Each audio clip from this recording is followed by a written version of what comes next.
Twitter پر مفتی طارق مسعود کے خلاف trend کی حقیقت۔ کل سے social media platform Twitter پر اریسٹ مفتی طارق مسعود کا ہیش ٹیگ ٹرینڈ کرتا دیکھ کر بہت سے لوگ حیران بھی ہیں اور پریشان بھی۔ سوشل میڈیا ایک ایسا شتر بے مہار پلیٹ فارم ہے جہاں سچ کو جھوٹ اور جھوٹ کو سچ بنا کر پیش کرنے اور اس پر یقین کرنے والوں کی کمی نہیں ہے۔ محب وطن پر غدار،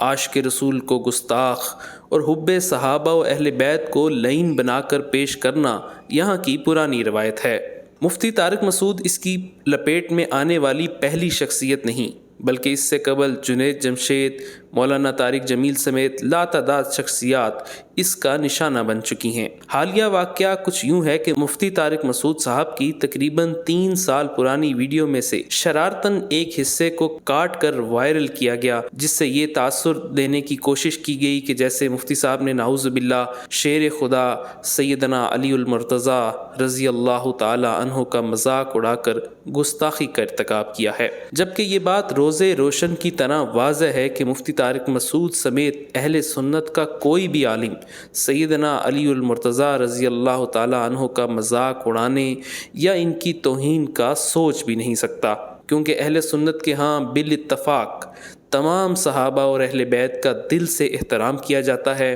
تو یہ کیسے ممکن ہے کہ کوئی عالم دین حضرت علی جیسے جلیل القدر صحابی کے متعلق ایسا تصور بھی کرے؟ اس کے برعکس ٹرینڈ چلانے، تہمت لگانے،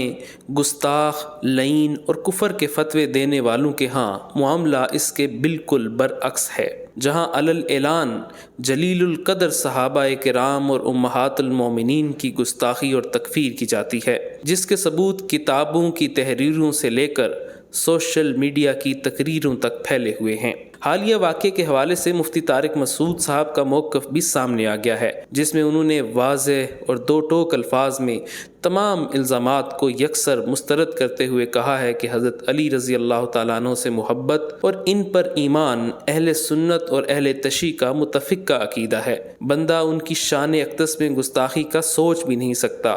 میرے بیان سے ادھوری بات لے کر جو پروپیگنڈا کیا جا رہا ہے وہ قطعی غلط اور بے بنیاد ہے۔ یہ جو حضرت علی کی گستاخی کے بارے میں میرا کلپ چلایا ہے، میں کبھی تصور بھی نہیں کر سکتا حضرت علی رضی اللہ تعالیٰ عنہ کی گستاخی کا۔ میرا خیال ہے کہ شیعہ سنی فسادات کی کوئی کوشش معلوم ہوتی ہے۔ ویسے بھی آپ دیکھیں کہ میں کسی غریب کی توہین نہیں کر رہا، اس میں اس داماد کی توہین کر رہا ہوں جو جھوٹ بول کر اپنے آپ کو غریب ثابت کرتا ہے اور لاکھوں روپے کا جہیز لیتا ہے۔